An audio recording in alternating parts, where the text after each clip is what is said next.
that OCD is really hard to deal with, and it's not that what everyone thinks it is, and it's a lot harder. I'm not OCD. People are not, you know, whatever their disability is, you know, that's just a, you know, it's a small part of me. Obsessive Compulsive Disorder, it's an anxiety disorder. The defining features are either obsessions or compulsions. Dr. Farchione says that while obsessions are the intrusive, distressing thoughts, compulsions are the physical manifestations that reduce the stress from those obsessions. We all have intrusive thoughts. The big difference is that individuals with OCD tend to be concerned about those thoughts. The most common obsessive-compulsive rituals are repetitive ordering and rearranging of objects, checking stoves or locks, and cleaning over and over again. But anyone can have these obsessive-compulsive behaviors. For people diagnosed with OCD, these rituals consume their lives.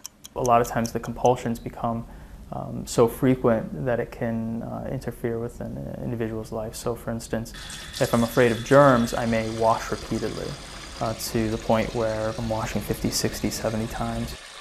Like 13-year-old Maggie Dwyer, who has been diagnosed with OCD at the age of 11. Due to a strep virus called pandas that affected Maggie's brain, she developed OCD symptoms overnight. And I'll have to do it on the same spots everywhere. I usually do it a lot longer than I think I have to. That gets really annoying. And then I'll have to do this 4 times. But her rituals have interfered her studies most. The once straight-A student all of a sudden got failing marks. I couldn't look at the board because if there was a letter and it was an A and they didn't close it all the way, I couldn't look at the board. I like to read books, and I couldn't even enjoy reading a book because of the OCD. Maggie's family has been helping her get through OCD, but it has not been an easy road for the Dwyers. It's a lifelong thing for her, and I worry about her future. I worry about not being there to fix it. And there was a point when she did say, I want to quit, Dad, I don't want to be here anymore. She wanted to die. And to hear your child say that at 10 years old is there's nothing worse than hearing that, that she felt like she suffered so much that she didn't want to be with us anymore, be here. It's terrible, and you can't fix it. My worst fears was that it's never going to end, no one's going to finally care because it's so rare, no one knows how to deal with it, I'm just going to have it for the rest of my life, and my life is going to be miserable. That's my worst fear. According to medical professionals, the cause of OCD is not yet clear. The intrusive thoughts that people with OCD get are no more uncommon than thoughts that people in the normal population get. According to the research done by the National Institute of Mental Health, about 3.3 million Americans suffer from obsessive compulsive disorder. It affects men and women equally. OCD affects 2.5% of the United States population. This means that at least 1 in 75 people have OCD. For many years, mental health professionals thought OCD was a rare disease. But through recent studies and statistics, the NIMH says OCD is in fact a common disorder. But researchers say this is a hidden epidemic because people with OCD don't know they have it or are ashamed to let people know they have OCD. Our next subject was willing to be interviewed, but asked not to divulge her identity because of her condition.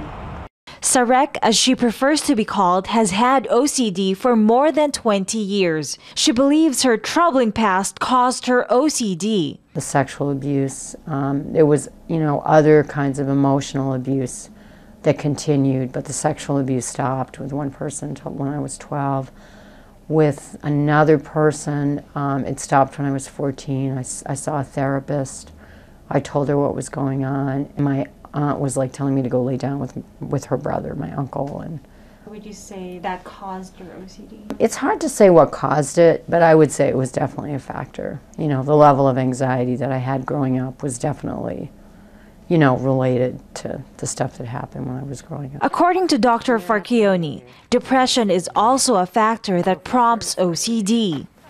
Oftentimes you'll see OCD with things such as depression, I think usually those are the disorders that tend to go together. I had debilitating anxiety for a number of years, and I was hospitalized many, many times because I'd start having these destructive thoughts and I'd be so afraid of acting on them that I just won't go to the hospital constantly. When you say destructive, what do you mean? Well, like thoughts of hurting or killing myself, or thoughts of hurting or, killing other people. It's a common OCD obsession. The difference between people that have OCD and people who don't have OCD is that has to do with the circuitry in the brain of people that have OCD. They're unable to let them go. They attach meaning to the thoughts and then begin to believe that, well, what if this is really true about me? What if I would really do something like this, even though there's no evidence in their life to suggest that they would ever act on any of these thoughts. Apart from OCD, Sarek also has hoarding issues. Ugh. Well, you can see that I'm a clutterer, huh? She keeps books, billing statements, and sheets of paper from years past. Cussin clutterer. I don't hoard anything in particular, but I tend to accumulate a lot of clutter and have difficulty throwing stuff away. Why is that? It's hard to let go of stuff, I mean, if it's like my writing, cards that somebody gave me, in 1967 or something, it's hard for me to let go of that stuff. We're just now looking at hoarding and understanding it as a mental health problem, and certainly as a mental health problem that has relationship but is distinct from obsessive compulsive disorder. As a child, I was physically abused, so there's a lot of trauma in my life, and nobody comes in here. This is very rare. My family hasn't been in here. My friends don't come in here. Christina Moriarty has had hoarding issues for 35 years. Her apartment clearly shows how hoarding has become her life. There is hardly a pathway to go from one room to the other. Her kitchen is piled with groceries. The living room looks like a storage area. She acquires different objects, books, game boards, stacks of gift bags, everything and anything. Christina will keep it. These are my things. At one point, and I know it sounds so overly dramatic, but it's the way it felt. It's like asking me to give away a child. I have such an attachment to my stuff. It's so important to me.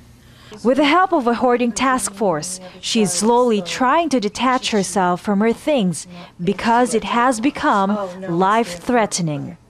I can't get to the windows if there were a fire, but this is 6 floors up, and I don't know that the ladder goes up that high anyway. As long as she continues to do the work, her unit will be in compliance and be able to stay in compliance. While there is much research needed with OCD, people with the disorder continue to live their lives with hope. What the world